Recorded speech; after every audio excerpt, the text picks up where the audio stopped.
Assalamoalaikum, greetings of peace. Voice with Farina Siddiqui, a talk show that is focused on Canadian issues, Muslim Canadian realities, celebrations, successes, and so much more.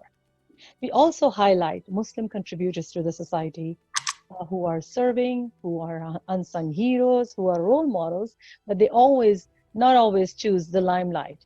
They are not in the public light, and people don't know about their contributions that much.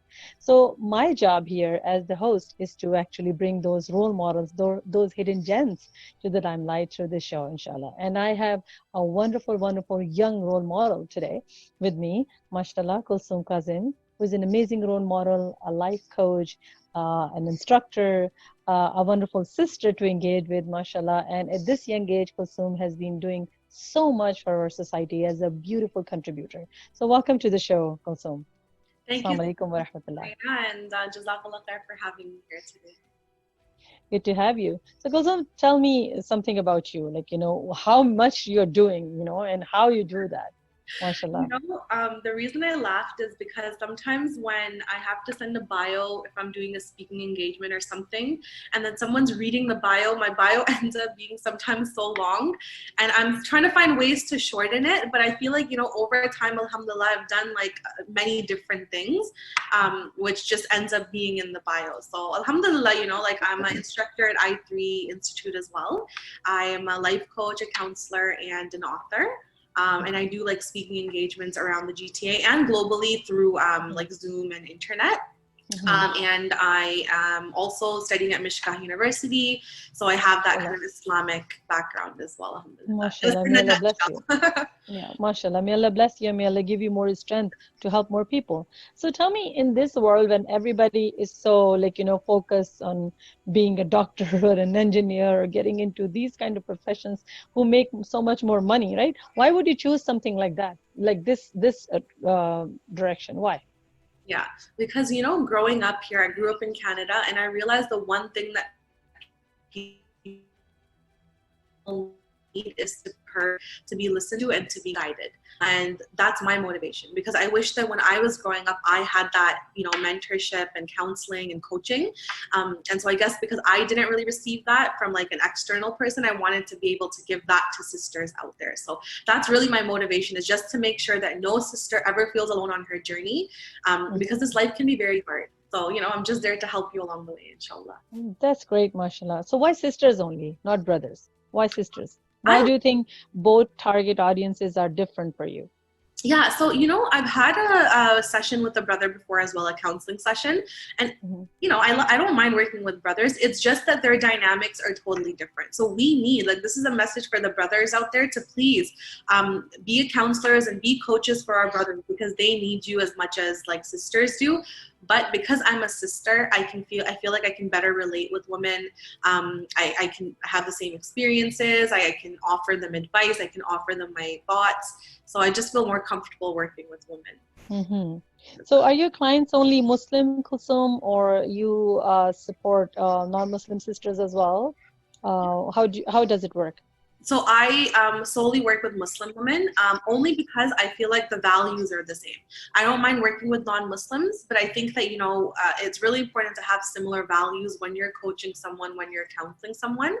So for that purpose, it's only Muslim women that I work with. Sure.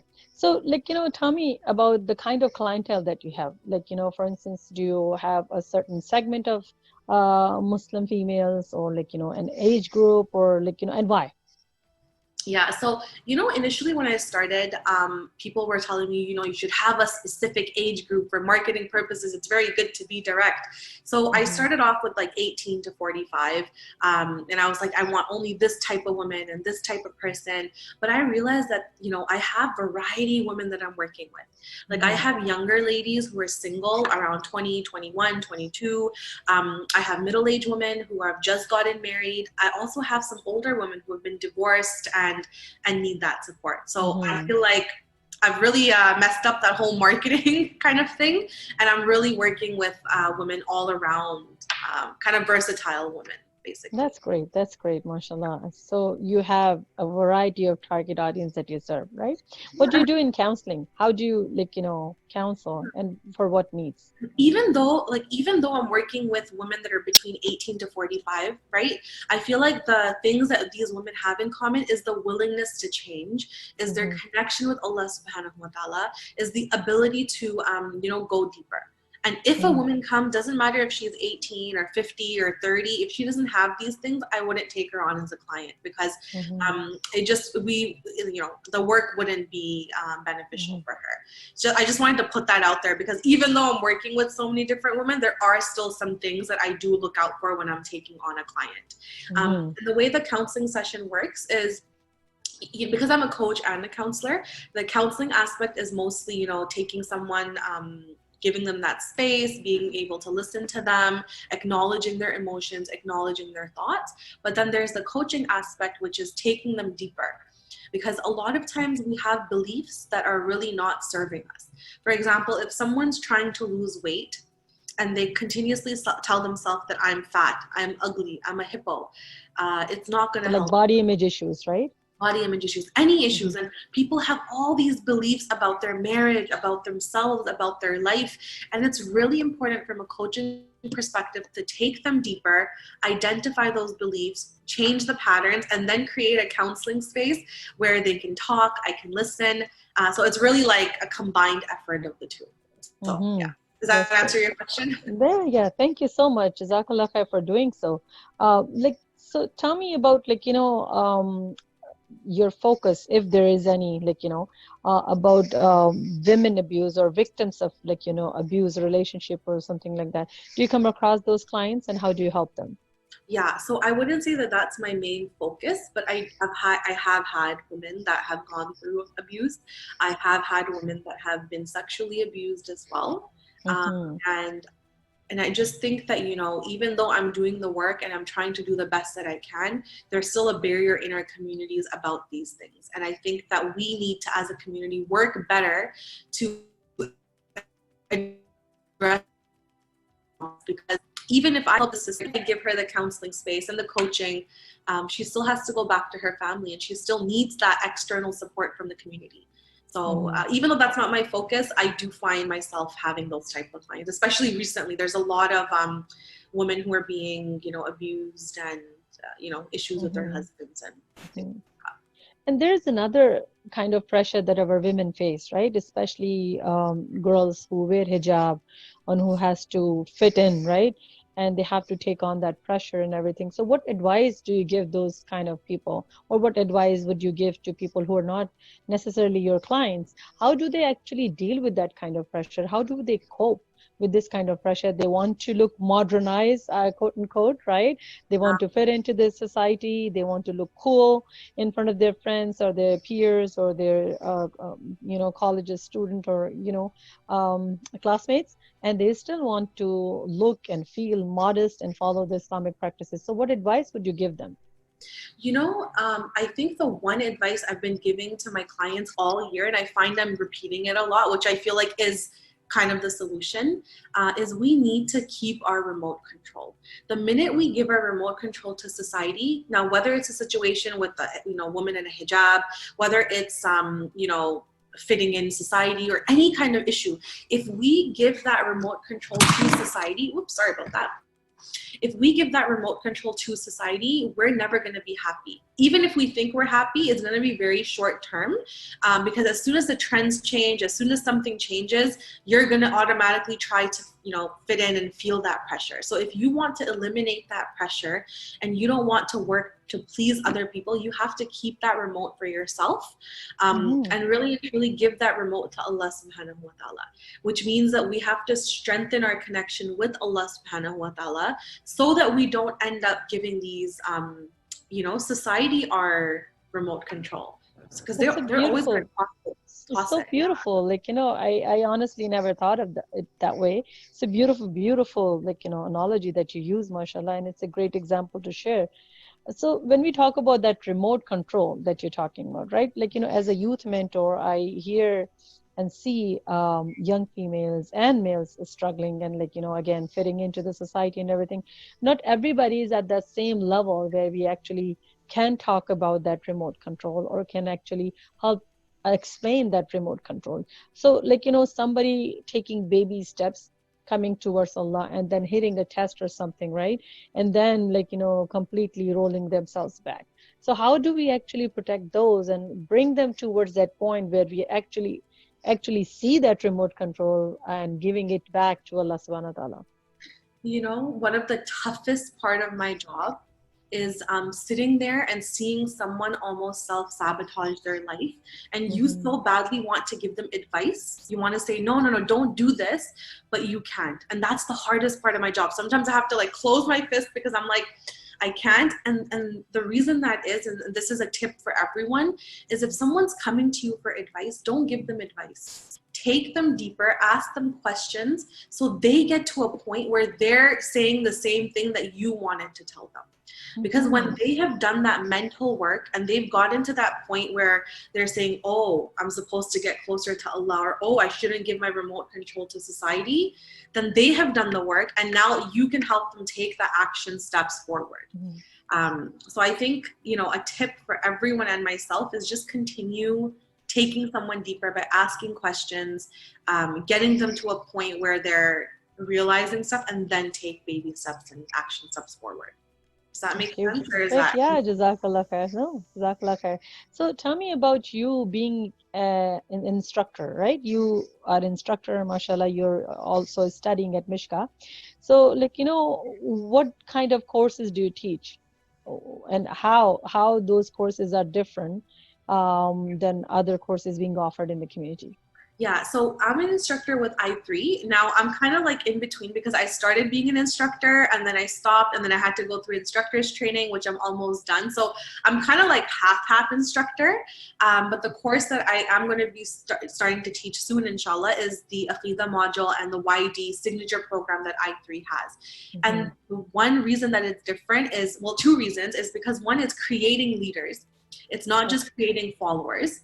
Right? It's creating leaders to make sure you do something for the ummah and you go out and make that change. And the second thing is, it's because it's for aqidah. And we're not talking about, just the sifat of Allah and things that are commonly associated with aqidah. We're talking about what does it really mean when we say La ilaha illallah Muhammad Rasulullah? What does it really mean when we're saying that we're going to submit to Allah subhanahu wa ta'ala? And that's what we're teaching. Because once people understand that and they carry that belief and iman in their heart and with their actions, everything that we just spoke about through counseling, coaching, youth work, it's going to become much easier. So I feel everything like falls into place, right? Yeah, my work can't be done without that aspect of it. Believe it or not, so many times when I have a coaching or counseling session, I actually open up some of the slides sometimes, and I walk them through sometimes, like some common slides that we have, because it's so intertwined, and without that, we can't really change their life. So that's so true. And mashallah, you're an amazing role model. Every single time when I'm mentoring somebody, especially a young Muslim female, they always ask me, Farina auntie, who do I connect to? Who do I follow? I don't know many sisters, right? So like, for instance, if they talk about political figures like, Ilhan Omar, who actually quote unquote represent Muslim community, I don't see them as a representative of Muslim community. I don't see them as a great role model for Muslim females to follow. So it's great that you're actually building not only your capacity, but also building the capacity of other young Muslims to actually become those role models and also those leaders after inshallah attending your program. So what's your advice for young Muslim females like you who want to be entrepreneurs, who want to establish their own business or their own work, because risk is Allah's promise. we can earn either way. Either do a job for somebody where somebody else is your job, you follow their rules and all, or you can become their own boss. I, for one, choose the second one, right? So, Yeah. I'm happy with that, mashallah, you have chosen the same path for yourself and to help others. So you're actually basically trying to earn a living by helping others, which is again a service, a khidmah to the society, mashallah. So what's your advice for young Muslim females, the do's and don'ts or something like that? I would say one, figure out how you can serve Allah subhanahu wa ta'ala. Once you figure out how you can serve Allah subhanahu wa ta'ala and what does Allah subhanahu wa ta'ala want from you, right? Then the answers are going to be very clear. And then you kind of take your skills into place. Like, oh, okay, I'm better at public speaking. Or maybe I'm better at math. So maybe accounting is something I'm better at. And then you'll have a better idea of maybe do I need to start my own business or do I need to do a 9-to-5 job? But I always recommend sisters to start their own business because it's just so flexible, so amazing. It's a blessing. It's a blessing in disguise, subhanAllah. But, you know, there are challenges. And I think you just have to believe that, you know, you just have to do the work, take it step by step and find your support system around the way because none of the work is easy. Whether you're an entrepreneur, whether you're doing a 9-to-5 job, both of them are very challenging. So as long as your vision is clear, as long as you have a good support system and you have proper steps that you're going towards, you know, success is inshallah in Allah's hands. So. MashaAllah, Kulsoom, may Allah bless you. Time is never enough when we're talking to young heroes of our community like that, MashaAllah. But we will have to wrap it up, inshallah. We'll invite you again. When we finish, inshallah, any last message that you would like to give to our viewers, inshallah?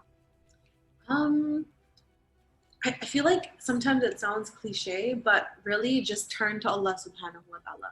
You know, we're in so many different struggles. So much is happening. Turn to Allah subhanahu wa ta'ala and ask yourself, how can I make a difference in this ummah? How can I be a leader in the ummah? What do I have to do? And once you're able to do that, the rest is, you know, Allah guiding you and you finding the right people. So how can I serve Allah and how can I become a leader? That's my main message for today. Inshallah. Beautiful, beautiful. Jazakallah khair, Kulsoom. It's lovely having you, inshallah. So, Assalamualaikum wa rahmatullah. Jazakallah khair for listening to us and watching Kulsoom talking so very passionately about how she helps the society and how she helps other females like her to build them into leaders and transform their lives as Muslimah and Muslim Canadian contributors to the society. Stay tuned for more of these young unsung heroes to be presented to Voice with Farina Siddiqui. Follow us, tag us, and share, subscribe to our channel. Inshallah, see you next time. Assalamualaikum wa rahmatullah.